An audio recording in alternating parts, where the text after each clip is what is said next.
Tu quittes cette maison, et je ne veux pas que tu reviennes.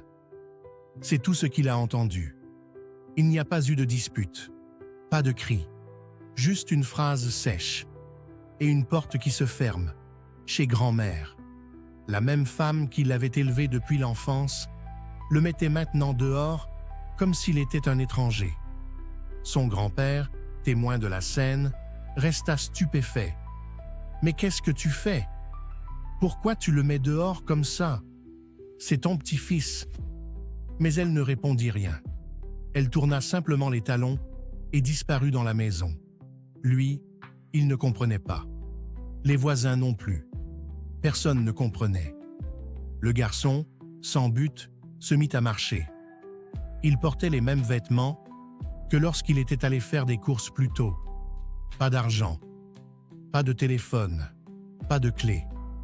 Il alla d'abord chez un ami. « T'as un endroit où dormir ?» demanda l'ami. « Non, ils m'ont mis dehors. »« Mince, je suis désolé. Mais mes parents ne laissent personne dormir à la maison. Et franchement, je ne peux rien faire pour toi. » Il continua à marcher.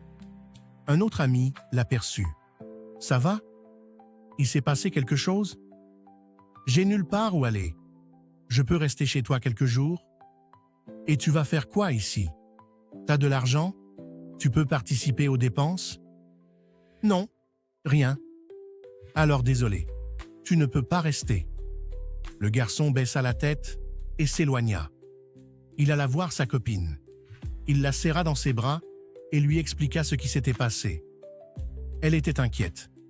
Alla parler à ses parents, puis revint, la voix éteinte. « Ils disent que tu ne peux pas rester.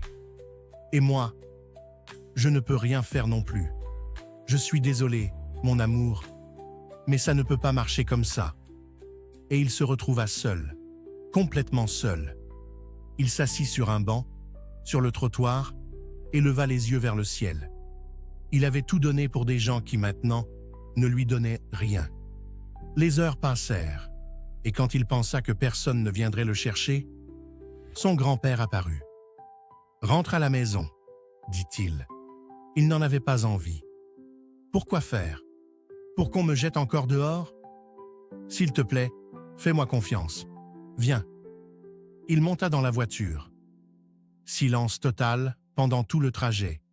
À leur arrivée, sa grand-mère courut pour le serrer dans ses bras. Il recula.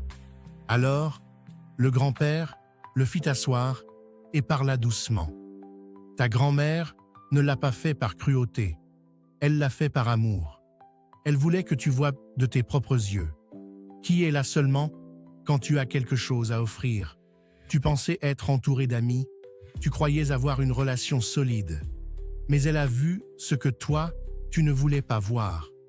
Des gens qui te profitaient, qui étaient là tant que tu donnais, mais jamais quand tu avais besoin.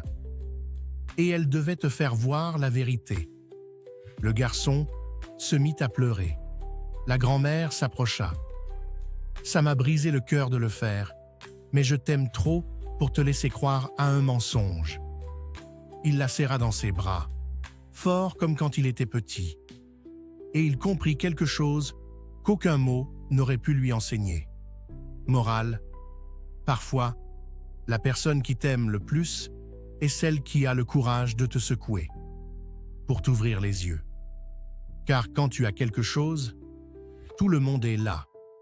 Mais quand tu n'as plus rien, tu découvres qui en vaut vraiment la peine. Qui t'aime, non pas pour ce que tu donnes, mais pour qui tu es. Et cette vérité, même si elle fait mal, elle te rend plus fort.